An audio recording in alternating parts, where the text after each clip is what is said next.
नमस्कार दोस्तों, इस वीडियो में बात करेंगे ईस्ट इंडिया कंपनी और बंगाल के नवाब के बारे में यहाँ पर डिस्कस करेंगे।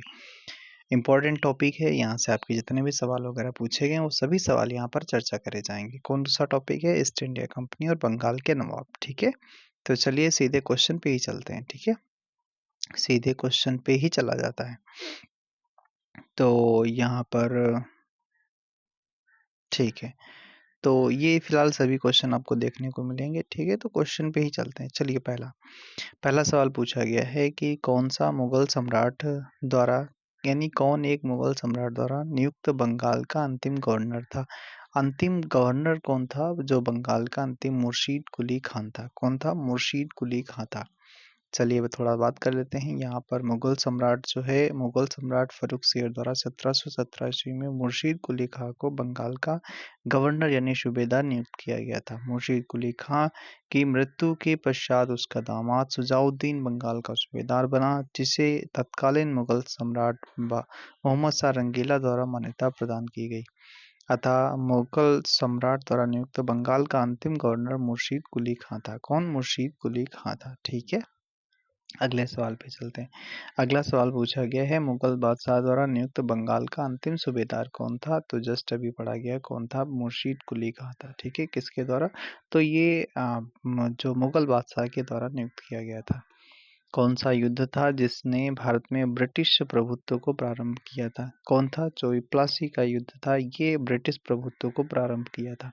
चलिए थोड़ा सा बात कर लेते हैं। भारत में ब्रिटिश प्रभुत्व का प्रारंभ प्लासी के युद्ध से प्रारंभ हुआ। ठीक है, युद्ध से प्रारंभ हुआ। प्लासी का युद्ध 23 जून 1757 को रॉबर्ट क्लाइव के नेतृत्व में अंग्रेजों ने बंगाल के नवाब शुजाउद्दौला को पराजित किया। नवाब की सेना 3 राजद्रोहियों यानी मीर जाफर था, यार लतीफ था और राय दुर्लभ के सेना नायकत्व में थी। नवाब की अग्रगामी टुकड़ी के नेता मीर मदान और मोहन लाल थे। अच्छा, ये वफादार इनके सैनिक थे। कौन? मीर मदान और मोहन लाल थे।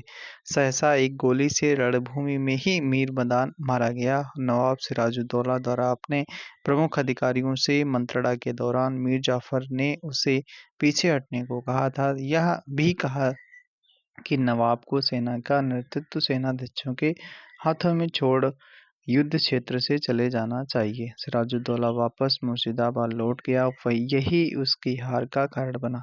प्लासी के युद्ध ने अंग्रेजों को तात्कालिक सैनिक वाणिज्यिक लाभ प्रदान किए।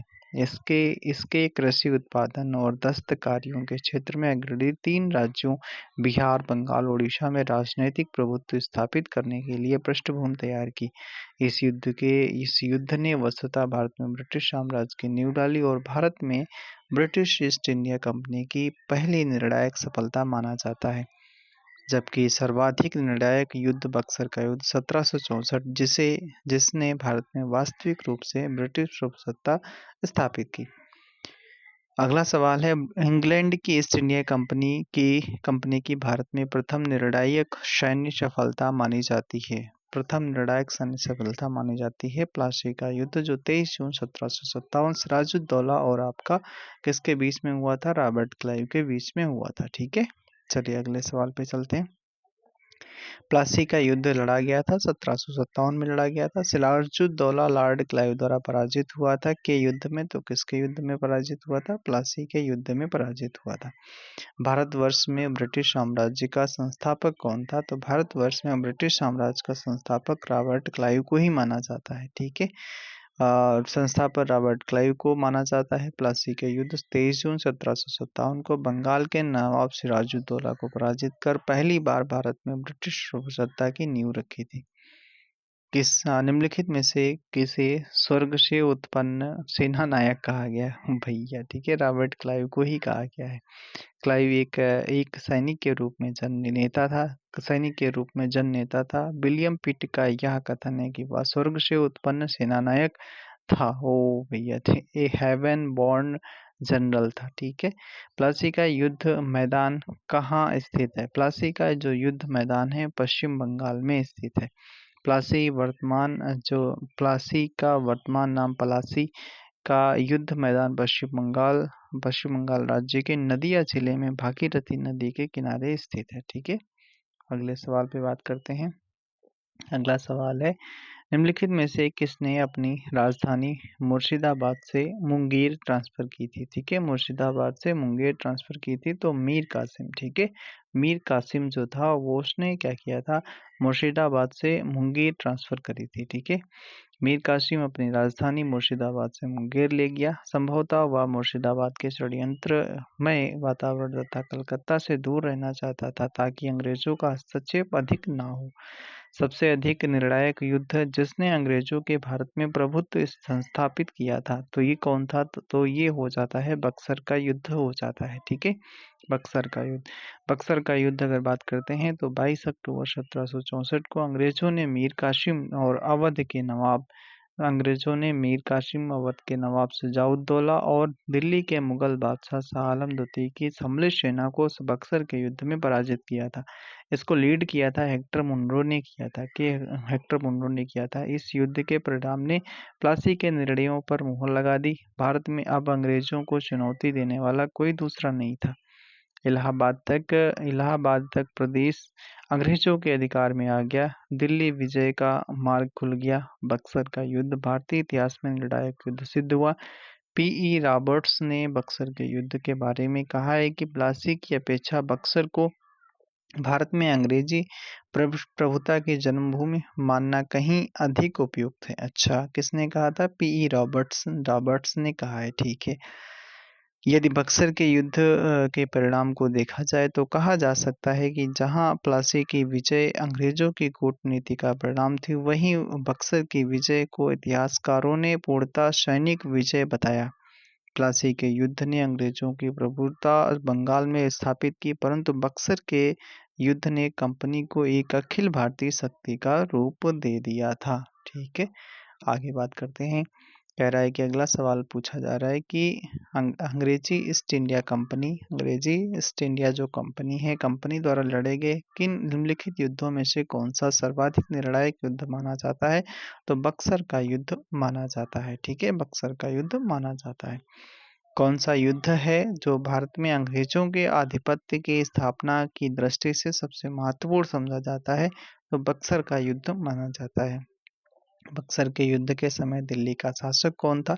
बक्सर के युद्ध के समय दिल्ली का शासक कौन था? शाह आलम द्वितीय था। ठीक है, ये मुगल बादशाह थे। ठीक है, बक्सर की लड़ाई के समय बंगाल का नवाब कौन था? तो बंगाल का नवाब कौन था? बंगाल का नवाब भैया कौन था? मीर जाफर था। ठीक है, लेकिन युद्ध किसके बीच में हुआ था? मीर कासिम के बीच में हुआ था। ठीक है, आगे बात करते हैं। यहाँ पर निम्नलिखित में से जिस एक शासक ने ईस्ट इंडिया कंपनी को दीवानी प्रदान की थी, वह था? कौन सा शासक था जिसने ईस्ट इंडिया कंपनी को दीवानी प्रदान करी थी? तो ये हो जाता है शाह आलम द्वितीय ने दीवानी प्रदान करी थी। कहा जाता है कि इलाहाबाद की दूसरी संधि जो होती है 16 अगस्त 1765 के अनुसार शाह आलम द्वितीय को अंग्रेजी संरक्षण में ले लिया गया। उसे इलाहाबाद में रखा गया। इलाहाबाद तथा कड़ा के जो क्षेत्र नवाब ने छोड़ दिए थे, शाह आलम द्वितीय को मिल गए। ठीक है, 12 अगस्त 1765 के अपने फरमान द्वारा मुगल बादशाह शाह आलम द्वितीय ने कंपनी को बंगाल, बिहार, उड़ीसा की दीवानी स्थायी रूप से दे दी। इस समय Robert Clive east India company का बंगाल का गवर्नर था। शाह आलम द्वितीय का संपूर्ण जीवन आपदाओं से ग्रस्त रहा। अच्छा, 1788 में अंधा कर दिया गया हो भैया। ठीक है, 1788 में उसे अंधा कर दिया गया। शाह आलम द्वितीय के समय में 1803 में दिल्ली पर अंग्रेजों का अधिकार हो गया। शाह आलम द्वितीय तथा उसके दो उत्तराधिकारी अकबर द्वितीय और बहादुर शाह द्वितीय ईस्ट इंडिया कंपनी के पेंशन भोगी मात्र बनकर रह गए थे। ठीक है, जो बहादुर शाह सेकंड जो आपका 1837 से 1857 तक रहेंगे। ठीक है, मतलब पेंशन इनको मिलता रहेगा। अकबर द्वितीय वही है जो राजा राम मोहन राय जब इनका पेंशन के लिए इंग्लैंड जाएंगे। ठीक है, अकबर द्वितीय यही है जो राजा राम मोहन राय को राजा की उपाधि देंगे। ठीक है, तो यहाँ पर चलिए अगला सवाल देख लेते हैं। अगला सवाल क्या पूछा गया, 1765 में ईस्ट इंडिया कंपनी को बंगाल की दीवानी किसने प्रदान करी थी? तो ईस्ट इंडिया कंपनी को बंगाल की दीवानी प्रदान करने वाला व्यक्ति कौन था? तो ये मुगल सम्राट शाह आलम द्वितीय था। ठीक है, 1765 में किस गवर्नर के काल में ईस्ट इंडिया कंपनी को शहंशाह शाह आलम द्वारा बंगाल, बिहार, उड़ीसा में दीवानी दिया गया? तो किस गवर्नर के कार्यकाल में? तो ये आपका कौन था भैया? क्लाइव था। ठीक है, क्लाइव के समय में शाह आलम द्वितीय ने ईस्ट इंडिया कंपनी को बंगाल, बिहार, उड़ीसा की दीवानी प्रदान करी थी। कब करी थी? तो 12 अगस्त आपका 1765, जो इलाहाबाद की पहली संधि हुई थी। ठीक है, इलाहाबाद की संधि के बाद रॉबर्ट क्लाइव ने मुर्शिदाबाद का उप दीवान किसे बनाया था? तो जो मोहम्मद रजा खान को बनाया था। किसे बनाया था? मोहम्मद रजा खान को बनाया था। इलाहाबाद की दूसरी संधि 16 अगस्त 1765 के अनुसार भगोड़े सम्राट शाह आलम को अंग्रेजी संरक्षण में ले लिया गया तथा उसे इलाहाबाद में रखा गया। ठीक है, शाह आलम ने उपर्युक्त संधि के प्रावधान द्वारा कंपनी को बंगाल, बिहार, उड़ीसा की दीवानी स्थायी रूप से दे दिया। नजमुद्दौला को बंगाल का नवाब स्वीकार किया गया, जिसके बदले नवाब द्वारा सम्राट को 26 लाख रुपए वार्षिक अदा करना था। इस समय कंपनी सीधे कर संग्रह करने का भार ना तो लेना चाहती थी और ना ही उसके पास में ऐसी क्षमता थी। कंपनी ने दीवानी कार्य के लिए 2 उप दीवान, बंगाल के लिए मोहम्मद रजा खान और बिहार के लिए राजा सिताब राय की नियुक्ति की। मोहम्मद रजा खान उप निजाम के रूप में भी कार्य करते थे। इस प्रकार समस्त दीवानी और निजामत का कार्य भारतीयों द्वारा ही चलता था, यद्यपि अधिकार कंपनी के हाथ में था। समझ रहे हो ना भाई, खेल रहे हैं भाई दूसरे के हाथों से। 1765 में दीवानी प्रदान किए जाने के बाद ब्रिटिश सबसे पहले किस पर्वतीय जनजाति के संपर्क में आए? देखो इतना अच्छा सवाल है।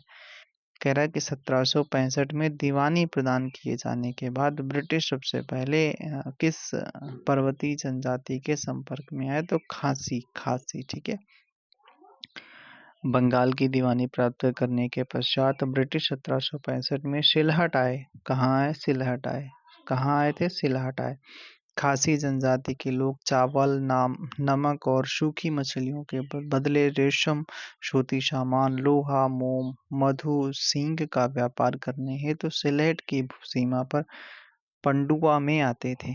खासी पर्वतों में पाए जाने वाले चूना पत्थर का उपयोग तब बंगाल में चूना पत्थर की मांग की पूर्ति हेतु किया जाता था। कुछ समय पश्चात ईस्ट इंडिया कंपनी के ब्रिटिश अधिकारी चूना पत्थर का व्यापार करने लगे, जिससे क्या हुआ?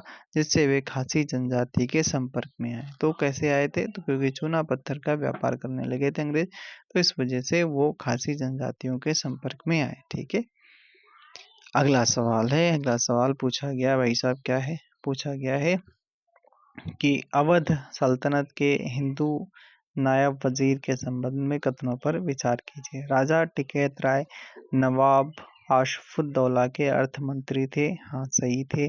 ठीक है, सही है। कौन? नवाब आशफुद्दौला के अर्थ मंत्री कौन थे? राजा टिकैत राय। अवध के नवाबों के राज्य में सामान्यतः कतिपय हिंदू जातियों के लोगों को उच्च स्थान प्राप्त था। तो ये भी सही है। तो दोनों पॉइंट आपके सही हो जाते हैं। ठीक है, तो यहाँ पर देख सकते हो। ठीक है, राजा टिकैत राय, एक मिनट सॉरी। ठीक है, राजा टिकैत राय जो नवाब आशफुद्दौला के दीवान और अर्थ मंत्री थे, अतः एक सही है। और अवध के नवाबों के राज्य में हिंदू अधिकारियों को भी उच्च पदों पर नियुक्ति की गई। आशफुद्दौला के दीवान राजा टिकैत राय तथा राजा झाऊलाल तथा नवाब सफदर जंग के प्रधानमंत्री और सेना नायक राजा नवल राय आदि इन्हीं के जातियों के प्रतिनिधि थे।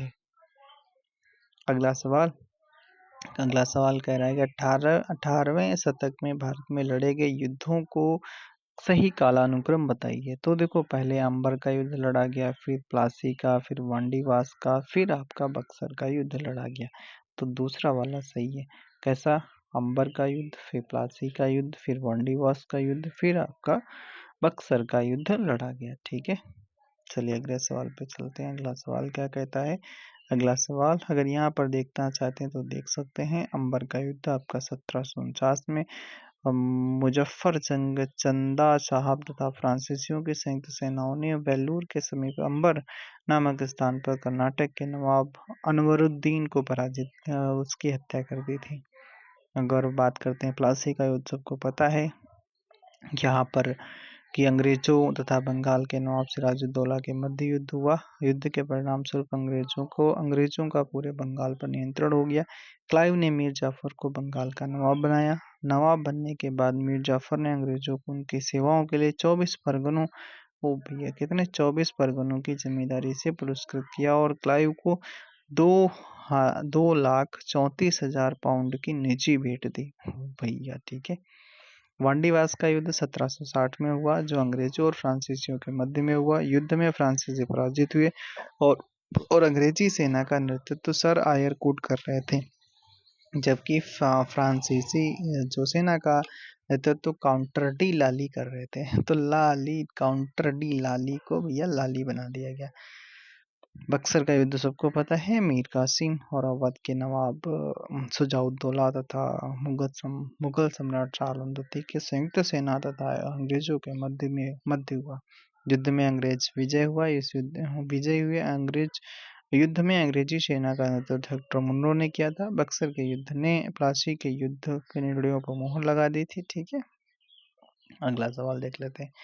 उस फ्रांसीसी सेनापति का नाम बताइए जो आपका 1760 में वांडीवास के युद्ध में आपका पराजित हुआ था। तो ये कौन था? काउंटर लाली था। ठीक है, काउंटर लाली था। और वहीं आपका अंग्रेजों की तरफ से कौन लड़ रहा था? तो सर आयर कूट लड़ रहा था। ठीक है, वांडीवास के युद्ध में जो आपका किसे हराया गया था? तो ब्रिटिश ने फ्रेंच को हराया था। किसने? ब्रिटिश ने फ्रांसीसियों को हराया था। ठीक है, ओके। 1760 का प्रसिद्ध वांडीवास का युद्ध 1760 का प्रसिद्ध वांडीवास का युद्ध जो है अंग्रेजों के द्वारा किसके खिलाफ लड़ा गया? तो 1760 का जो वांडीवास का युद्ध होता है अंग्रेजों द्वारा किसके खिलाफ लड़ा गया? तो फ्रांसीसियों के खिलाफ लड़ा गया। और फ्रांसीसियों की तरफ से काउंटर दी लाली लड़ रहे थे और अंग्रेजों की तरफ से सर आयरकूट लड़ रहा था। ठीक है, अगला सवाल है। अगला सवाल कौन सा सही संबंधित है? ठीक है, तो यहाँ पर अगर बक्सर का युद्ध बात करते हैं, यहाँ पर मीर जाफर विरुद्ध क्लाइव नहीं, बक्सर के युद्ध में तो हेक्टर मुनरो था। ठीक है, बाकी 3 संयुक्त सेनाएं थी। बंगाल का नवाब था और आपका अवध का था। ठीक है, और फिर उसके बाद में मुगल बादशाह था। ठीक है, तो ये वांडीवास का युद्ध आपका ब्रिटिश और आपका ईस्ट इंडिया कंपनी नहीं ब्रिटिश और फ्रांसीसियों के बीच में लड़ा गया। वांडीवास का युद्ध 1760 में लड़ा गया। ये तो सही बात दी गई है। ओके, फिर पूछा गया चिलिया वाला का युद्ध, ये गलत लिखा है। यहाँ पर खुर्दा का युद्ध, ये भी गलत लिखा है। तो एक ही पॉइंट आपका दूसरा वाला सही समझ लेते हैं। ठीक है, चलिए थोड़ा सा देख लेते हैं यहाँ पर कि हाँ, कि यहाँ पर ये तो अभी जस्ट चर्चा कर दिया। चिलिया वाला का युद्ध 13 जनवरी 1849 को लड़ा गया। इस युद्ध में अंग्रेजी सेना का नेतृत्व लॉर्ड गफ ने किया था और सिख सेना जो शेर सिंह के नेतृत्व में लड़ी।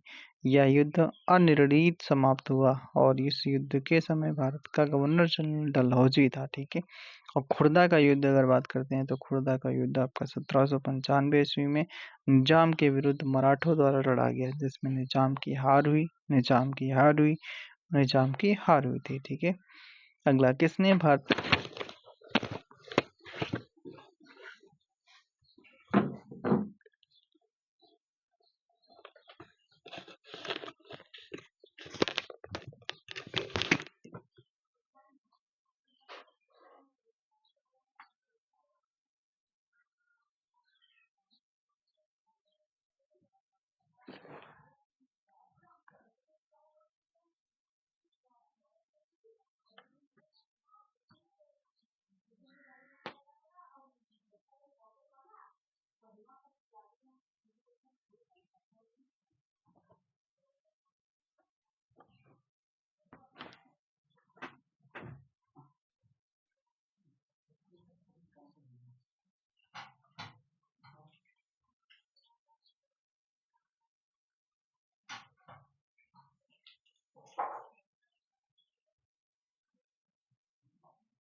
चलिए दोस्तों, बात कर लेते हैं।